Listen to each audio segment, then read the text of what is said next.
Will Lianorn shift the meta?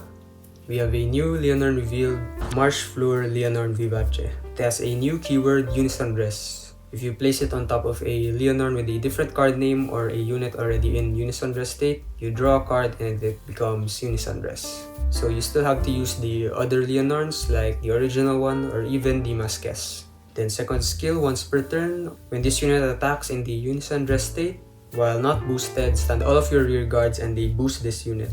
So you have a big Vanguard swing, and then if you boosted with 3 or more units at the end of the battle, CB1, choose 3 of your units and stand them.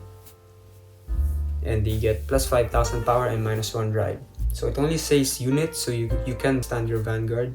So your first Vanguard swing will be really big, and you can have up to 7 attacks if you have Resonance Dragon, 6 attacks without. And some support was revealed as well. First one is Progressing Promise and Leza. Count on rear guard or guardian circle. If your Vanguard is in Unison Dress, it cannot be chosen by card effects, and it gets 10k power and shield. So it's a base 20k power. Shield is always good in Overdress, and it cannot be targeted by abilities, so it's gonna be hard to get rid of. Looks like Bushi is making more of these types of cards, which I think is good.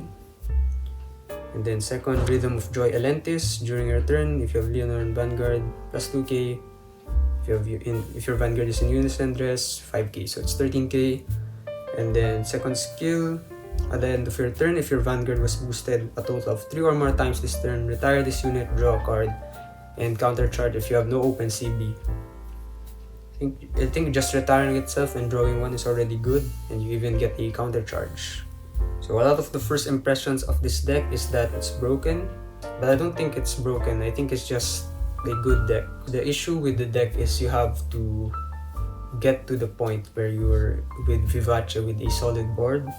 Because your Vivace turn is only on turn 4. It's not like the Masques decks where you can ride it instantly or even get Persona Ride if you go second. You still have to ride it normally on turn 4, which is a turn slower than most decks right now, like Gandiva or Willista, and even gonna be Bastion Accord if this comes out. They're gonna be ripping cards out of your hand, so like you're gonna have to keep your units, but you also have to call them since you want to pressure the opponent early, because if your opponent is in low damage, they can just take the big Vivace swing, right? And I think having in your first Vivace turn, your numbers aren't as good as you have a full board, especially with Prospers, which will make your attacks really hit numbers. You know, Gandiva can retire your rear guards early if you do call, and then if you don't pressure your opponent early, they'll be at low damage and you can just take attacks and even hit defensives, which will make your attacks easier to guard. Decks like Willista or Bastion can just rush you before you hit your Vivace turn. And if you don't have boosters for your first Vivace turn, it's gonna be not that. A defensive will make your guards way easier to guard. So, because imagine if you have Resonance and then a 20k, 13, 20, big Vanguard swing, and then your second Vanguard swing will only be 18k without trigger. I think it's a slow deck, but once you do reach the Vivace turn with a good board, and your opponent's at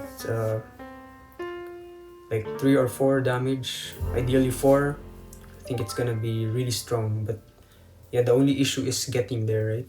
Ideally, you want to have a Resonance and then 2 Prospers or boosters, and then maybe the Greed 2.